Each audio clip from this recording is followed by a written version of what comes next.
Unidad 3. Fundamentos de programación. Antes de empezar a programar como tal, es bueno que tengamos claro algunas ideas y conceptos. Para empezar, las palabras reservadas del lenguaje. Las palabras reservadas de un lenguaje son aquellas palabras que ya tienen un significado predefinido para el lenguaje. Es decir, que uno, como programador, no puede utilizarlas para dar nombres a variables o métodos o como cualquier otra clase de identificador.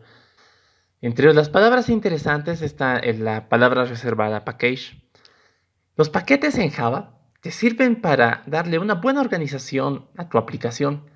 Como vamos a ver en el ejemplo, ya en el ID manejando como tal el BlueJ, puedes crear carpetas o estos packages de una manera directa. Si creas una clase y entras en su código, puedes ver que la primera línea es una importación o hace referencia al paquete en el que está actualmente esta clase que acabas de crear.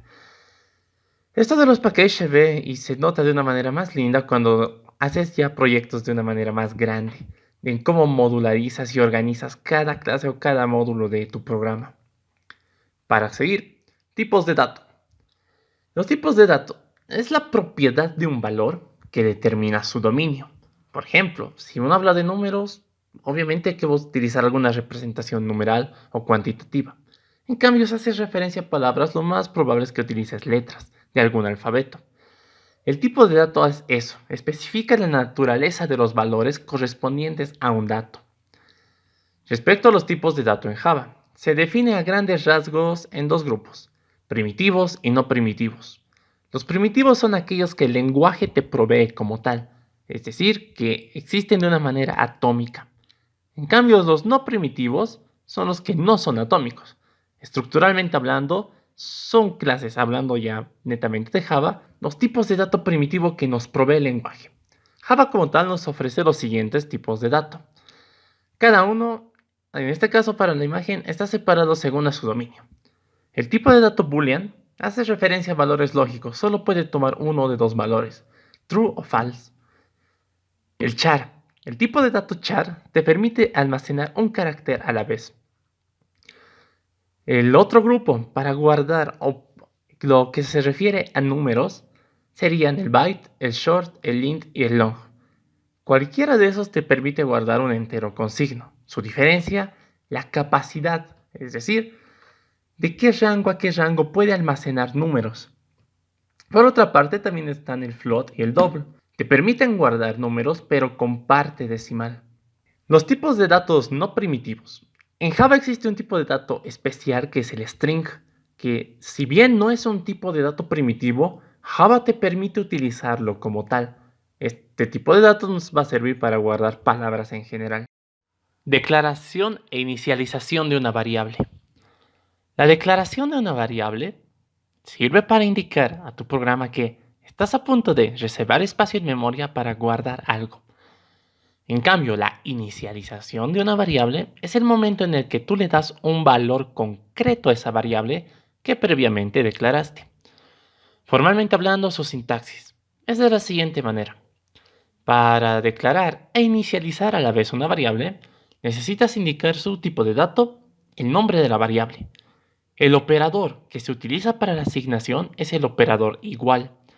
Este igual normalmente estamos acostumbrados a verlos como igualdad, entre izquierda es igual a derecha, pero en este caso no. En Java concretamente hablando, el operador igual sirve para asignación, se le conoce como el operador de asignación. Existe otro operador que es el para comparar igualdad. Siguiendo con esto, por último, después del operador de asignación, viene el valor concreto ya para la inicialización de tu variable. Por último y mandatoriamente, después de cada sentencia siempre tiene que haber un punto y coma. Este punto y coma indica la separación entre sentencias. Dos conceptos importantes asociados a esto son los operadores y expresiones. Ya hemos podido ver a grandes rasgos el primer operador, nuestro operador de asignación. A lo largo del curso, para hacer diferentes operaciones, vamos a ir viendo diferentes y una gran variedad de operadores. Por ahora, a grandes rasgos, solamente cabe indicar que existen los que conocemos, como por ejemplo los operadores aritméticos o los de relación. Hay una parte de operadores especiales que quizás sí sean nuevos, que son los operadores lógicos. Los operadores lógicos, o booleanos también llamados, hacen referencia a que, para que se entienda en lenguaje natural, por ejemplo, vamos a analizar este ejemplo. Esto puede leerse como 5 es igual a 5 o 5 es menor que 4. En esta parte del o, sabes que tu respuesta va a ser verdadera siempre y cuando una de tus condicionales sea verdadera. En cambio, vamos a analizar el otro ejemplo. 5 es igual a 5 y 5 es menor que 4. En un caso de un y, sabes que tu resultado es verdad cuando todas tus condicionales son verdad. Esto de las condicionales o de los operadores lógicos se los va a ver más detalladamente igual en su área correspondiente, pero a grandes rasgos es bueno ir conociéndolos y viéndolos. Por otra parte, las expresiones. ¿Qué son las expresiones? Las expresiones no es más que una combinación de operadores y operandos que se evalúan y tienen que generar, o su objetivo es llegar a generar un único resultado, que es ya un valor concreto. Las expresiones pueden ser tan largas o complejas como uno se imagina, o hasta las más simples. Para continuar, los paradigmas de programación. Ya habíamos visto a grandes rasgos los paradigmas en la anterior unidad. Ahora lo que nos interesa como tal es la estructura de un programa, en este caso un programa de orientado a objetos. Aquí tenemos un ejemplo, en donde vamos a ir desglosando qué es cada una de estas cosas. Tenemos para empezar las palabras reservadas public y class, que hacen referencia a que estás por iniciar un bloque nuevo, que es el de la clase. Tiene como título o tiene como nombre ejemplo. Por protocolo, el nombre de una clase siempre debe iniciar con mayúscula. Abre una llave. Las llaves indican o denotan apertura y cierres de bloque. Dentro del bloque de la clase, tenemos lo que son nuestros atributos, que es por donde estamos empezando, en donde tenemos uno que es de privado, es de tipo entero y se llama número.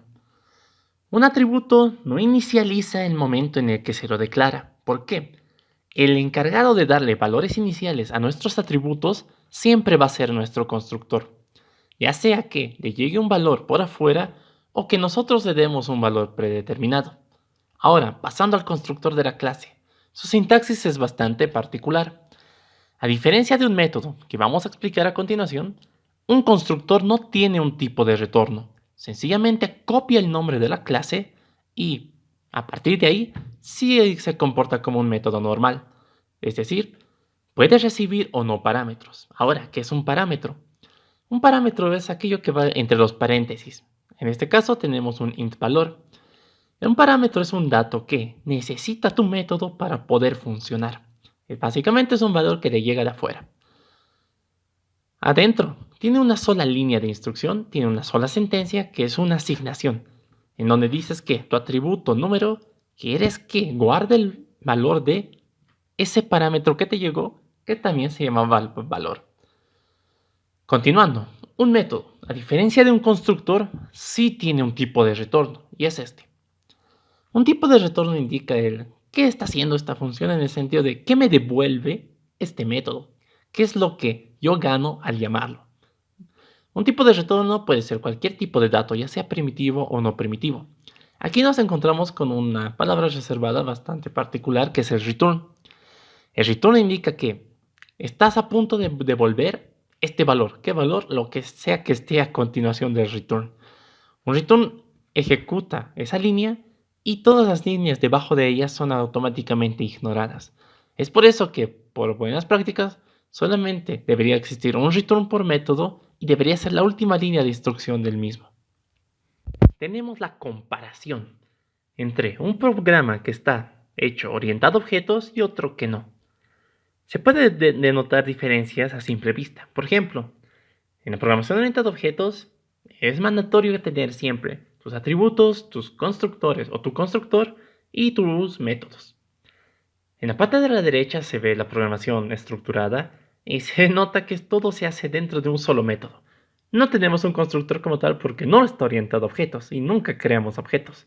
Nos interesa resolver el problema como tal y ya. En cambio, en la izquierda, en la programación orientada a objetos, si tenemos bien modularizado y dividido cada tarea y cada parte de nuestro programa. Como pueden ver, es bastante entendible la programación orientada a objetos porque divide todo en pequeños trabajos o secciones. En cambio, en la derecha, es que todo se hace dentro de uno solo, siguiendo esa secuencia de instrucciones para resolver el problema como tal.